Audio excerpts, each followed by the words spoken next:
En Pekín, la capital de China, se está construyendo uno de los edificios más impresionantes. Cuando Pekín encienda la antorcha olímpica, el mundo admirará el increíble Centro Acuático Nacional. Un invernadero gigante que se calienta y enfría por sí mismo, con un esqueleto tan fuerte que resiste cualquier embestida, que soporta un terremoto y con una cubierta muy fina que apaga incendios. ¿Te imaginas construir un edificio con esto? Básicamente lo hemos construido con plástico de burbujas. Tengo que decir que es perfecto. Lo que el público de las Olimpiadas no verá son las entrañas de esta megaestructura. El empeño por creer en lo increíble. Creo que todos nos quedamos un poco de piedra. ¿Quieres hacer qué? Las vidas suspendidas. Mi mujer no quiso hablarme durante un tiempo. Y la fuerte estructura de 30 metros de alto. Parece una locura, pero es seguro. El Centro Acuático Nacional es una pieza visionaria de ecoarquitectura. Un monumento brillante para la China del siglo XXI. Y un homenaje al grupo que conquistó el miedo y la duda y no paró hasta conseguir hacer realidad lo imposible.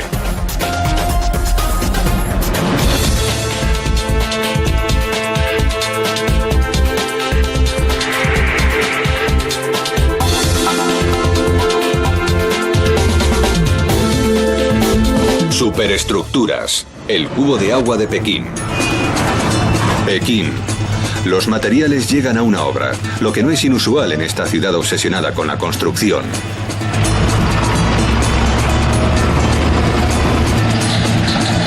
Pero estos materiales y este edificio son diferentes. Muy diferentes. 90 kilómetros de acero, 22.000 vigas, que no siguen las convencionales líneas rectas. Un laberinto de metal. Hay acero suficiente para dar más de 200 vueltas a una pista olímpica de atletismo. Y cubierta de plástico. 100.000 metros cuadrados. Lo suficiente como para cubrir 14 campos de rugby, cortado en cuadrados de 9 metros de diámetro.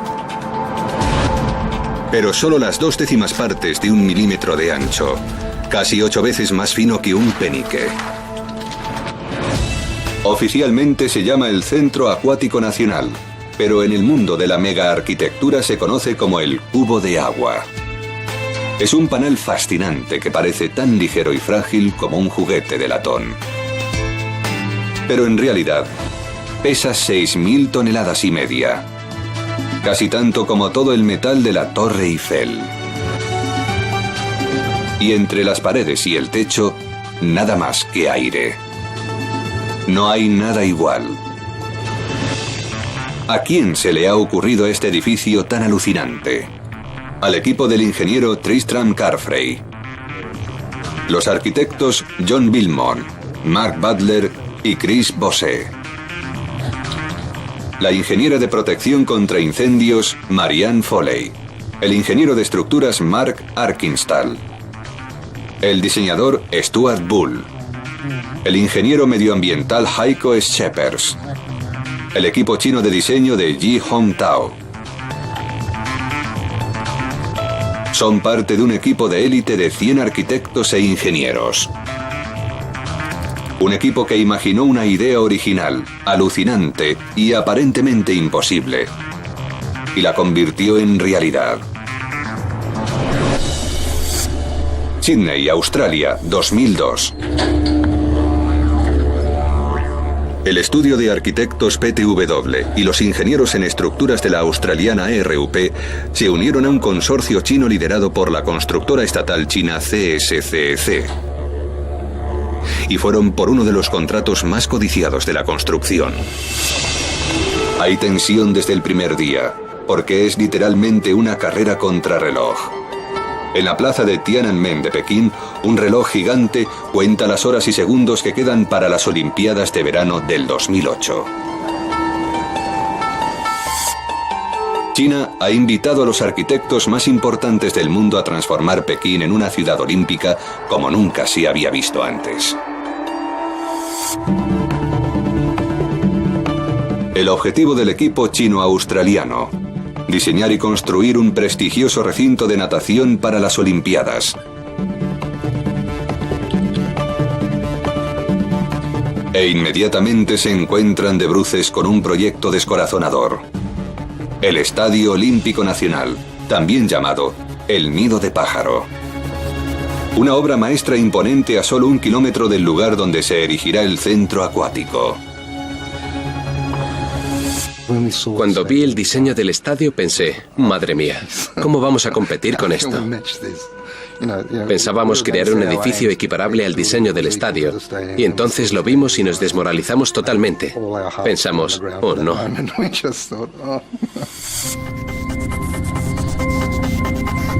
El equipo buscaba un diseño que sorprendiera a los jueces. Y buscaba, y buscaba, y buscaba. Y entonces, después de casi 6 semanas de frustración y con el límite del plazo acercándose inexorablemente, el momento del eureka. Burbujas de jabón. A pesar de que parezca que lo hacen al azar, las burbujas de jabón siempre se unen en patrones regulares, en células de 12 a 14 lados. La división de espacio más eficiente de la naturaleza. Y a pesar de su apariencia frágil, una estructura infinita de burbujas conectadas forma una geometría propia de un edificio de alta tecnología. Lo bastante resistente como para ser el modelo de una megaestructura. 3 membranas de jabón siempre se juntan en 120 grados como el símbolo de Mercedes, y en esa línea en la que se unen los 3 símbolos hay un eje que podemos utilizar como estructura, así que colocamos un tubo por debajo. 4 de las líneas se unen siempre formando un nódulo en el que podemos insertar una vara y meter 3 piezas más formando una estructura. Por fin, el equipo tiene un diseño lo suficientemente atrevido y original como para ganar la competición. Lo que no tienen es tiempo. Probablemente dormía unas 2 o 3 horas al día. Dormía un poco cuando estaba cansado y a la hora me volvía a levantar para trabajar. Casi todos los del equipo estaban igual. Teníamos los ojos como conejos, muy rojos, con una presión tremenda. Una vez que nos pusimos de acuerdo en el diseño del cubo de agua, teníamos 5 semanas para preparar un edificio de esta complejidad. Fue extremadamente duro. Lo más duro fue hacer el modelo para enseñar a los jueces cómo quedaría el edificio una vez terminado. Nadie sabía si era posible construir el modelo de un edificio tan complejo en 5 semanas. Estábamos desesperados. En ese momento nos quedaban 2 semanas. Y no sabíamos cómo íbamos a presentar la maqueta.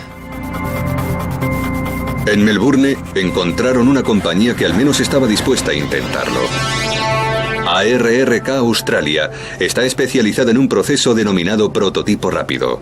Utilizan un láser computerizado para esculpir el modelo de un nuevo producto a partir de un tanque de resina epoxi, cortándolo en capas de solo la centésima parte de 1 centímetro de espesor. Durante años, la mayoría de sus clientes han solicitado modelos de productos como jarras de agua, tubos de pasta de dientes y cascos de carrera. Entonces, en 2003, el director de prototipos Peter Lucas recibió una llamada urgente del equipo del cubo de agua. Habían hablado con otros maquetistas que no podían hacer este diseño, así que se pusieron en contacto con nosotros. Era realmente su última oportunidad de conseguir que les hicieran la maqueta. Queríamos hacerla porque era muy difícil y era algo diferente a lo que hacemos día a día en nuestro trabajo. Pero a los pocos días, ARRK se acuerda del dicho: cuidado con lo que deseas, podrías conseguirlo. La máquina fallaba. El archivo era muy grande, tenía unos 20 megas y la mayoría de los archivos que utilizamos tienen entre 2 y 5. El peor momento fue cuando pensamos, no podemos. Entonces decidimos dividir el cubo de agua en secciones. Y PTW, los arquitectos, vinieron con equipaje de mano, metieron cada sección en sus bolsas y volvieron con ello a Pekín. Creo que en ese momento solo nos quedaban unas horas. El modelo terminado llegó antes de la fecha límite de la competición. El equipo esperaba la decisión de China. Sabían que perder sería duro, pero también que ganar y tener que construir algo que nunca antes se había hecho podría ser incluso peor. Julio de 2003. Después de casi 4 meses trabajando 7 días a la semana, día y noche, el equipo del cubo de agua tiene noticias. Votando por internet, los chinos habían decidido que el cubo de agua se convirtiera en el centro olímpico de natación. La reacción del equipo, alegría, seguida de pánico. Cuando volvieron de la competición, tenían algunas imágenes. Así es como será. Creo que todos nos habíamos imaginado que sería un recinto acuático más simple. Nos quedamos de piedra. ¿Quieres hacer qué? Habían hecho un esfuerzo enorme para ganar. Y cuando estás con el equipo ganador, no reparas en las dificultades que se avecinan. Quieres el trabajo. Consigues el trabajo, nos sentamos, echamos un vistazo y el corazón te da un vuelco. Madre mía, pero esto se puede hacer de verdad. De hecho, las autoridades chinas se preguntaban lo mismo. China había votado por un edificio sin igual. Ahora sus diseñadores tenían que probar que realmente podían construirlo. El cubo de agua es un panal de acero gigante de 22.000 varillas de acero que no siguen las líneas rectas convencionales. Parecen colocadas al azar. El techo y las paredes tienen que ser 100.000 metros cuadrados de burbujas. Fabricadas con algo lo suficientemente ligero y flexible como para poder cubrir este aparente laberinto caótico de acero, pero lo bastante resistente como para soportar las tormentas de arena de Pekín, los veranos asfixiantes y los inviernos congelados. Cristal, demasiado pesado y frágil. Cemento, un desastre para el diseño. La respuesta llegó de fuera.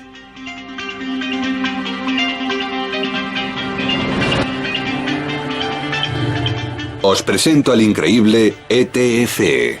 Esto es un trozo de ETFE. Fantástico, ¿verdad? ¿Te imaginas construir un edificio con esto? ETFE viene de etileno tetrafluoretileno. Los químicos lo llaman fluoropolímero. El resto lo llamamos plástico. Básicamente, estamos construyendo un edificio con plástico de burbujas. Podría parecer papel transparente para envolver alimentos o una bolsa de basura, pero el ETFE es un plástico diferente, un plástico con pasado. En 1938, un químico estadounidense, la DuPont Chemical Company, estaba experimentando con gases y accidentalmente creó una nueva sustancia conocida en todo el mundo como teflón. Desde 1960 el teflón ayudó a millones en la cocina. Pero mucha gente no tenía ni idea de que no siempre había sido una capa que facilitaba cocinar con las sartenes. Originalmente el teflón tenía un propósito mucho más serio. Durante la Segunda Guerra Mundial, los científicos lo utilizaron para recubrir las juntas dentro de las primeras bombas atómicas, para evitar la corrosión y asegurar el éxito.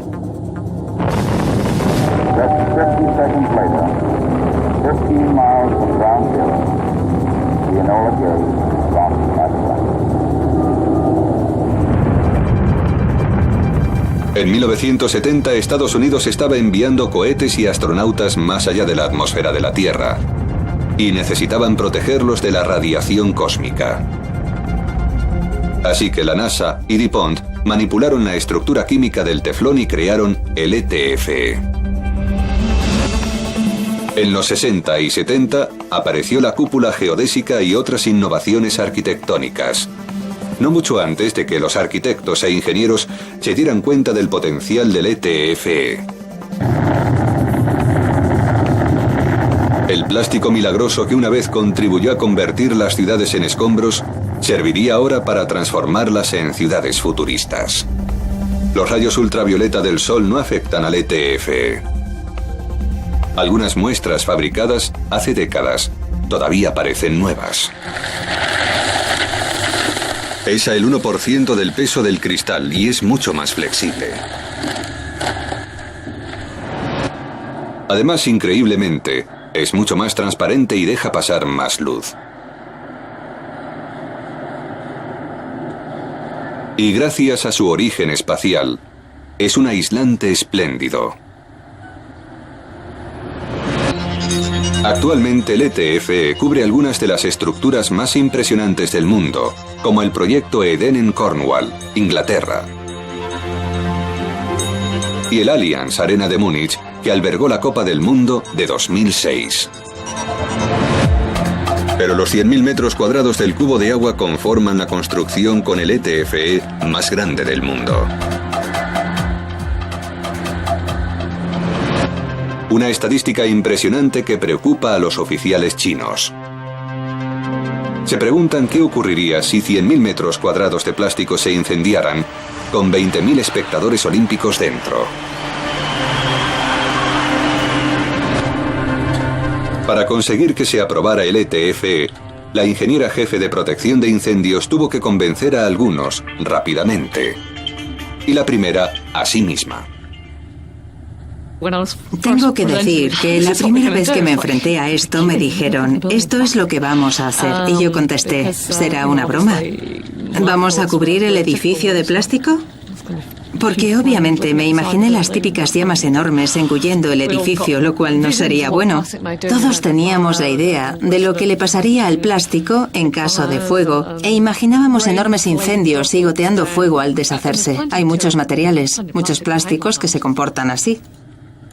Pero Foley descubrió enseguida que el ETFE no se comporta como otros plásticos. Estudió el peor caso posible. Un incendio dentro del cubo de agua con 20.000 espectadores dentro.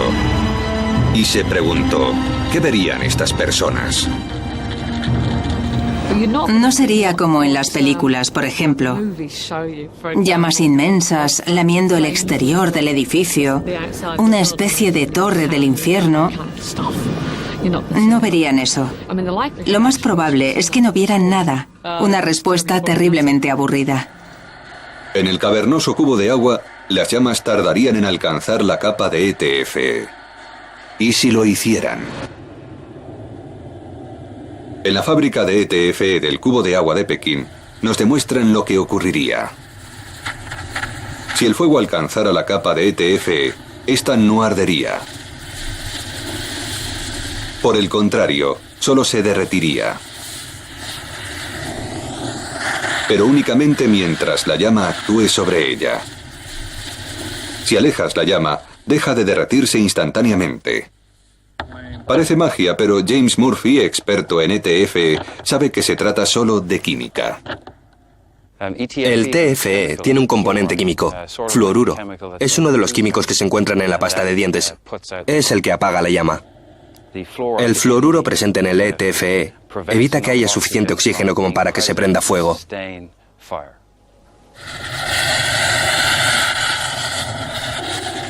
No importa el tiempo que se exponga al fuego, el ETFE no arde, se derrite y se encoge. Y es beneficioso porque permite que los gases nocivos y el humo salgan del edificio. Así la gente puede ver y salir con seguridad. Lo que se vería sería como una especie de papel de cocina transparente, enorme, arrugándose por el efecto de una llama. Simplemente se encogería y habría un agujero y la gente evacuando.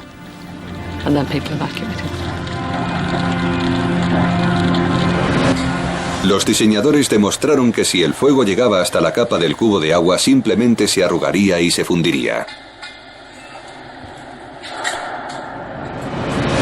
Pero ¿qué ocurriría con el inmenso esqueleto de acero? El fuego puede calentar el acero tanto como para debilitarlo y ceder. Las normas antiincendios chinas exigen que se recubra con una capa de un químico ignífugo, muy efectivo, pero muy feo. El equipo sostenía que, dada la cantidad de acero visible en el edificio, el compuesto antiincendios haría que la obra maestra olímpica pareciese un cuenco gigante de gachas. Es un material terrible, la verdad. La idea de que tuviésemos que hacerle eso al edificio era de risa. Sobre todo porque no hay motivo. Para conseguirlo, El equipo del cubo de agua tiene que probar que su panal de acero sobrevivirá a un fuego por sí mismo. Y eso significa más trabajo sin descanso. Tuvimos que comprobar cómo afectaría el fuego a esta estructura tan compleja. Nunca antes había trabajado a ese nivel de complejidad. Es algo que normalmente no se hace. Laboriosamente, Foley analiza el diseño del cubo de agua para determinar dónde es más probable que se genere fuego y qué partes del edificio son más vulnerables a él.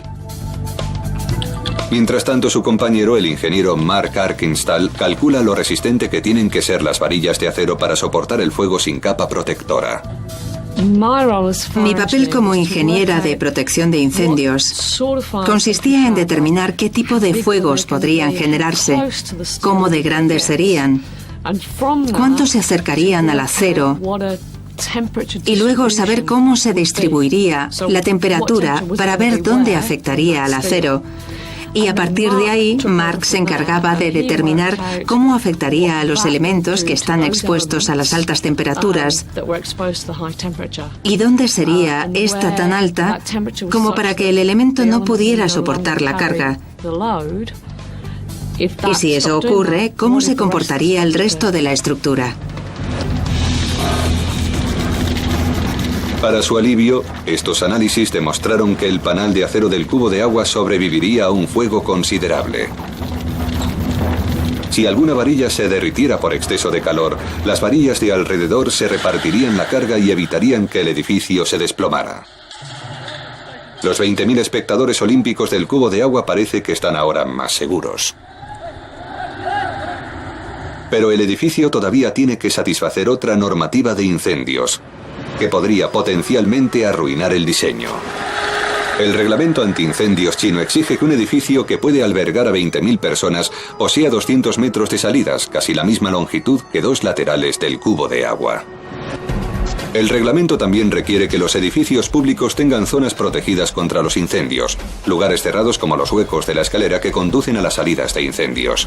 Pero en el cubo de agua no hay nada. Dentro solo es un enorme espacio abierto. Así que el equipo vuelve a la mesa de dibujo y hace un esfuerzo extra para convencer a las autoridades de que el diseño es seguro.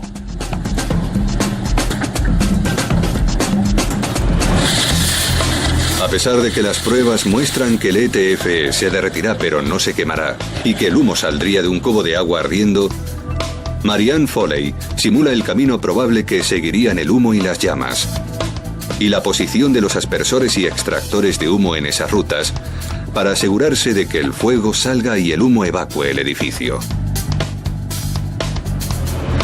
Defiende que con esas medidas de seguridad extra, las rutas de escape cerradas y los 200 metros de puertas de emergencia no son necesarios, ni siquiera efectivos.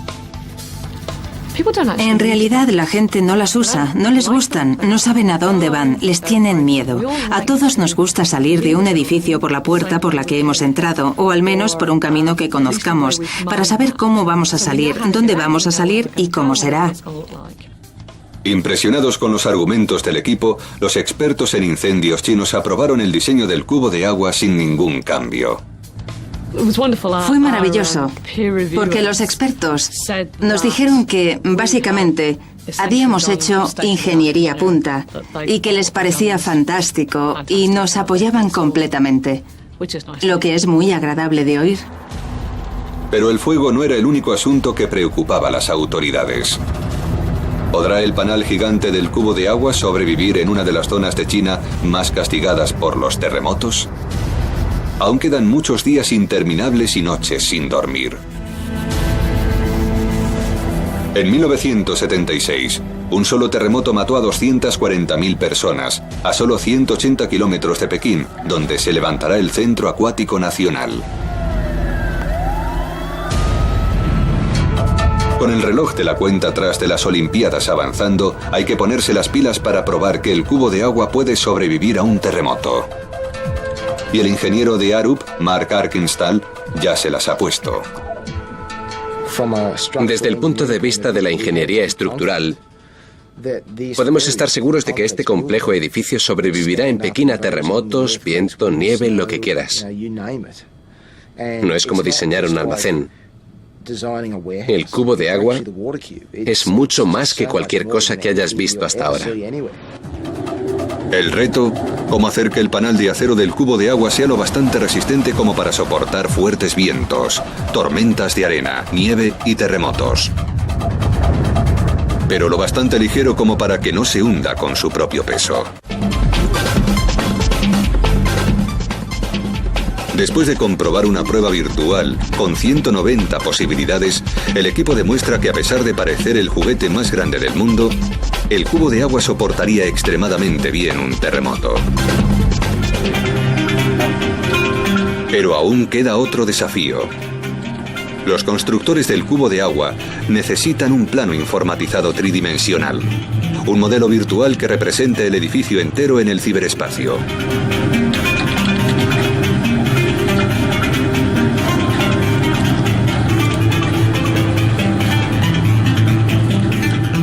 Y esta tarea corresponde al diseñador Stuart Bull. Estaba muerto de miedo. Personalmente, sabía que a medida que avanzara el trabajo, las cosas se irían complicando. Bull tenía 7 meses para hacer un modelo con precisión del cubo de agua. Puede parecer mucho tiempo, pero no para un edificio construido con 22.000 varillas irregulares de acero. Te agobias pensando, vale, tengo que hacerlo. Tengo que hacerlo ya. ¿Por qué no funciona? Vuelta al principio. Consigues que funcione la primera vez, pero no la segunda. ¿Por qué no funciona? Rompimos muchos ordenadores. Dejaron de funcionar. No fue divertido. Mi mujer no quería hablar conmigo durante un tiempo. Me echó a la habitación de invitados y me dijo, vuelve cuando hayas acabado. Varios meses y varios ordenadores menos después, Stuart Bull abandona la habitación de invitados. Y los constructores del cubo de agua tienen un diseño exacto del proyecto. Ahora hay que construirla. Las obras comienzan en diciembre de 2003. Los trabajadores comienzan a cavar los inmensos cimientos. Después empiezan a montar las 22.000 varillas de acero. Es un reto enorme y lo afrontaron sin rodeos. En agosto de 2005, el entramado gigante de acero del cubo de agua asoma sobre el césped olímpico. Es hora de recubrirlo con ETFE. Y mientras que construir el enorme esqueleto requiere elevar objetos pesados, fabricar la capa superdelgada, superligera, requiere serios ejercicios mentales. En esta fábrica de Pekín, los trabajadores transforman enormes sábanas de ETFE en 3.500 cojines del cubo de agua. Todos diseñados en Alemania.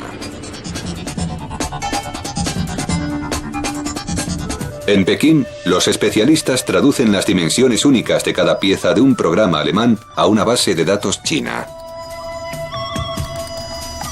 Calculan cómo cortar cada pieza de ETFE gastando la menor cantidad posible de material.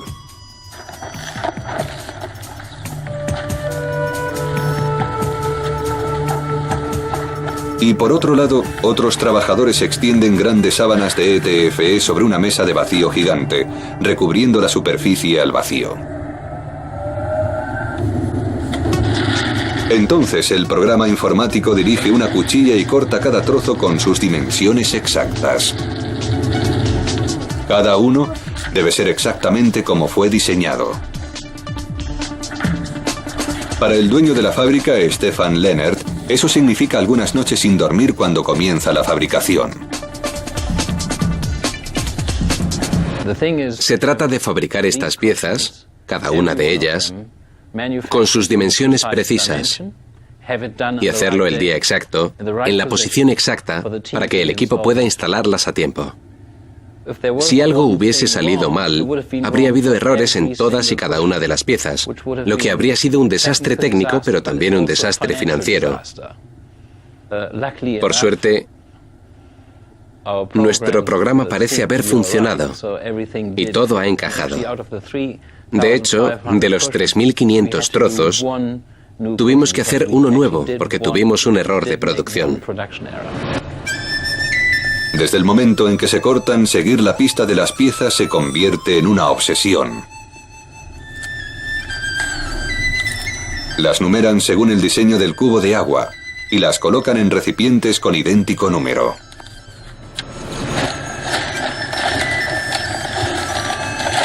Los trabajadores sueldan una cuerda al borde de cada pieza para que puedan engancharse a una estructura de aluminio.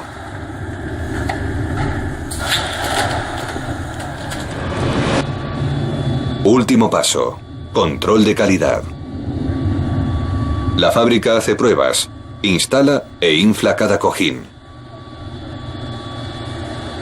Si algo está mal, es el momento de saberlo, antes de enviarlo al cubo de agua. Cada error cuesta tiempo, y el tiempo se agota. Instalar los cojines de ETFE en los 100.000 metros cuadrados del cubo de agua no es más fácil que hacerlos. James Murphy se encarga de la producción e instalación de ETFE en el cubo de agua.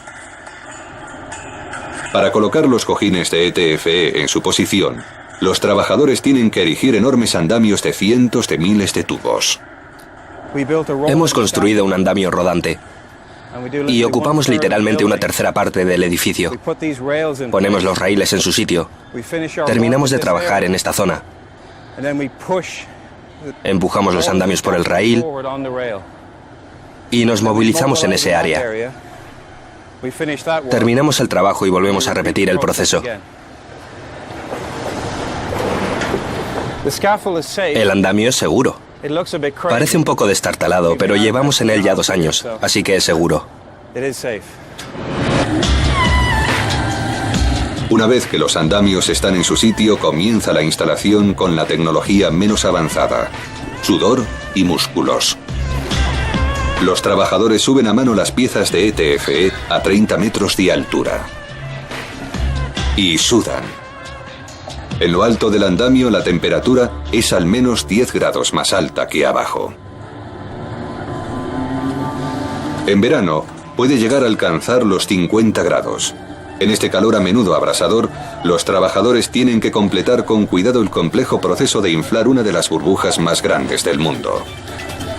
El primer paso es desdoblar las sábanas de ETFE y girarlas hasta que encajen con el marco de la estructura de acero al que están destinadas.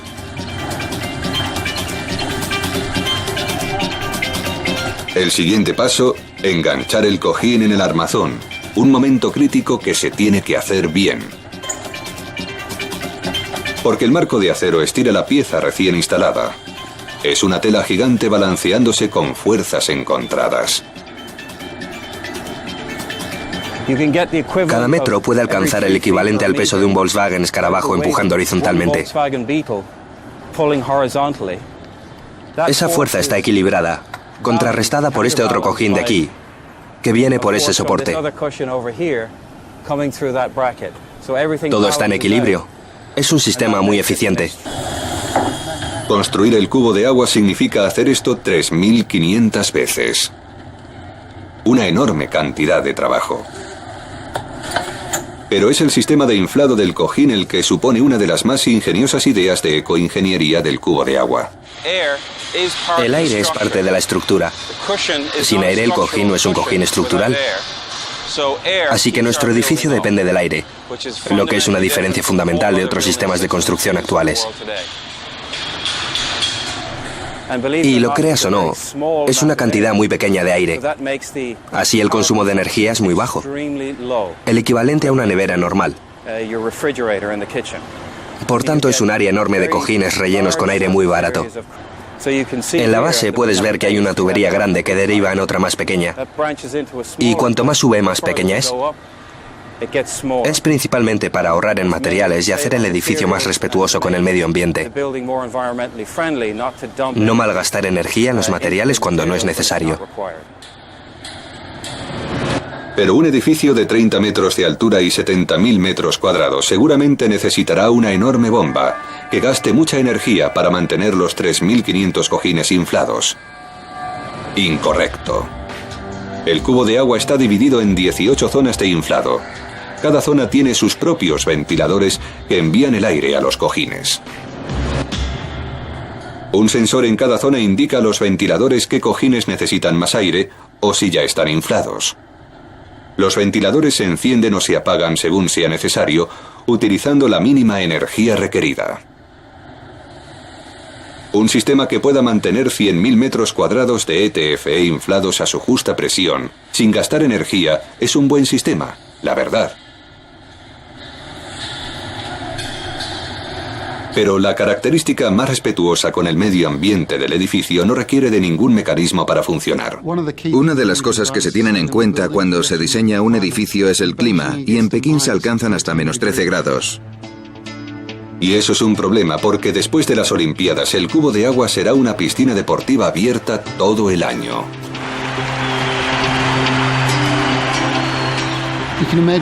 Imagina toda la gente casi desnuda ahí dentro, a 13 grados bajo cero.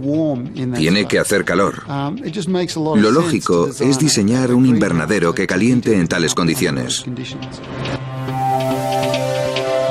Gracias al ETFE, calentar el cubo de agua en invierno no será un problema. Construir el tejado con cojines de ETFE es tan eficiente energéticamente como si fuesen paneles solares. La capa de ETFE atrapará el 20% de la energía solar que llegue hasta el edificio y la utilizará para calentar el interior y las piscinas. Y dejará que entre tanta luz del sol que en algunas zonas se ahorrará el 50% de la factura normal de electricidad. ¿Por qué utilizamos los cojines transparentes? Para que el interior esté iluminado por la luz del día, hasta que se haga tarde. Ahorrará mucho coste eléctrico. Y a su vez, la luz del sol puede calentar el agua y la temperatura del interior. Estimamos que se ahorrará el 30% de la energía que se consume en un estadio convencional. El efecto invernadero del ETFE hace del cubo de agua un edificio brillantemente sostenible. Pero solo la mitad del año. El problema es, en realidad, qué haremos en verano cuando estemos a 31 grados en Pekín y cómo asegurarnos que el ambiente no se caliente demasiado. El mismo efecto invernadero que caldea el cubo de agua en invierno lo convierte en un horno en verano.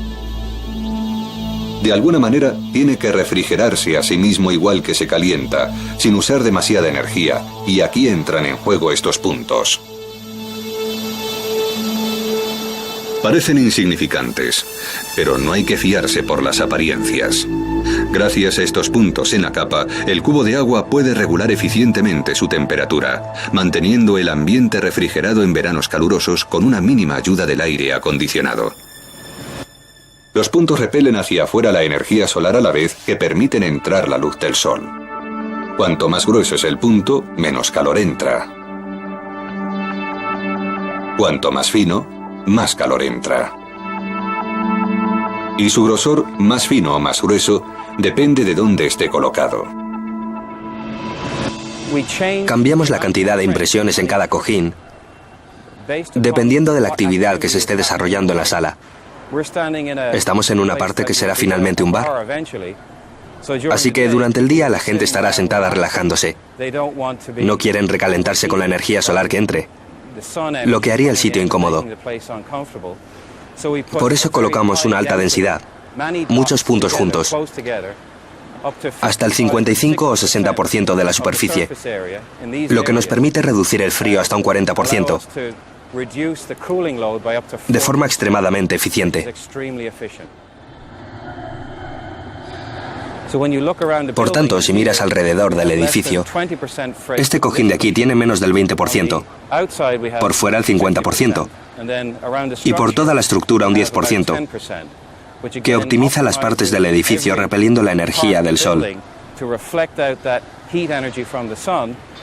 pero permitiendo la entrada de la luz, solucionando el problema de la luz artificial. Esa es básicamente la magia de los puntos en los cojines de ETFE. Hay otra razón por la que el ETFE convierte al cubo de agua en una maravilla de arquitectura sostenible. algo que explica por qué estos trabajadores tienen que trabajar a temperaturas de hasta 50 grados. Cuando esté terminado, el cubo de agua almacenará la energía que genere en el techo que van a instalar entre las capas exteriores e interiores de ETFE. Tenemos 2 capas de burbujas de ETFE y capturamos la energía entre las 2 capas. En invierno, esa energía se queda donde está. Sellamos la caja entera y capturamos toda la energía. En verano, ventilamos. Abrimos las burbujas de ETFE abajo y arriba y expulsamos la energía del edificio. Habrá ventiladores en los asientos. Bajarán la temperatura en las zonas de los espectadores.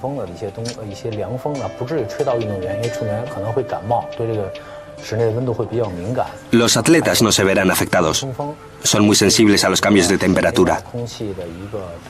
Además, nuestro sistema natural de ventilación ayuda a mover el aire entre el interior y el exterior. Ahorramos calor para calentar la piscina. También recogemos la lluvia para el agua. Este material parece invencible, pero hasta este superplástico tiene un talón de Aquiles. El ETFE puede resistir durante décadas la radiación ultravioleta y a duras arremetidas de viento y nieve, pero es tan fino que puedes cortarlo con un cuchillo. El mantenimiento de un edificio hecho de 100.000 metros cuadrados de plástico fino en un mundo urbano caliente, frío, húmedo, polvoriento y contaminado requiere una atención especial. Y una formación especial. El mantenimiento del cubo de agua no es como el de otros edificios, y es un trabajo de valientes. El proveedor de ETFE, Vector Foiltech, ha instruido a un equipo chino especial para inspeccionar y reparar los cojines exteriores. Hoy, uno de esos trabajadores encuentra y repara un pequeño agujero en un cojín, provocado por un cañón de agua con el que limpiaban el edificio del impresionante polvo de Pekín. Pero hasta en la fragilidad del ETFE brilla su resistencia. En general, cuando diriges un cañón de agua de una bomba de incendios a cualquier edificio, tiende a romperse. Y normalmente derriba la pared. Una pared de ladrillo acabaría en el suelo. Pero nuestro cojín tiene un pequeño agujero y sigue cumpliendo con su función como si nada hubiese pasado. Así que lo que hemos hecho ha sido bajar por el lateral del edificio y hacer un arreglo temporal para evitar que el agua siga entrando en el edificio. Luego regresaremos con un parche mejor y lo volveremos a poner. Y entre tanto ni siquiera te das cuenta. El cojín tiene su propio sistema de reparación porque está bajo presión. Esa es la gran ventaja de ETFE, que podemos hacer pequeños arreglos. El edificio sigue en activo. Si fuese cristal u otro material, habría que reemplazarlo completamente y supondría una operación mayor. Verano de 2007. Dentro del cubo de agua los operarios instalan e inflan los últimos cojines de ETFE. Por fuera, las paredes y el techo revelan la alucinante obra maestra que será el Centro Acuático Nacional. No creo que nadie haya querido desligarse del proyecto desde el primer día, sin importar lo que pensara personalmente, que es muy complicado o que asusta. Todos queríamos acabar y conseguir lo que en un principio pensábamos que era imposible. Para ser sincero, aún no sé cómo lo hemos hecho. Ha sido algo extraordinario. No harías grandes diseños si todo fuese fácil. Cuando el cubo de agua esté terminado, China mostrará orgullosa su última maravilla al mundo.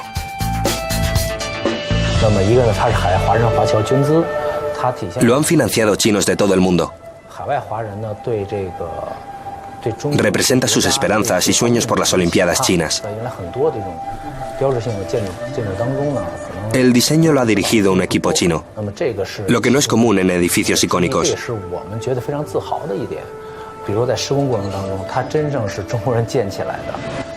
La construcción es absolutamente china, conseguida por nuestras propias innovaciones. Así que es algo de lo que estar orgulloso. Expertos como Zhou Rong, de la Universidad de Tsinghua, ya han declarado que el cubo de agua es como los grandes monumentos del pasado, pero brillantemente a la altura de la China de hoy. En el siglo XXI, no deberíamos ver el cubo de agua como un equivalente moderno de la ciudad prohibida o la muralla china. Al contrario que la muralla china, el cubo de agua es transparente, lo que da a China una nueva imagen. Ahora, el cubo de agua muestra esa imagen a todo el mundo.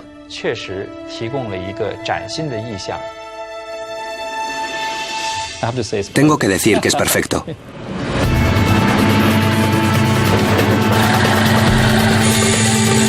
Desde el primer día de las Olimpiadas de Pekín, atletas, espectadores y telespectadores de todo el mundo se maravillarán con esta megaestructura sin igual.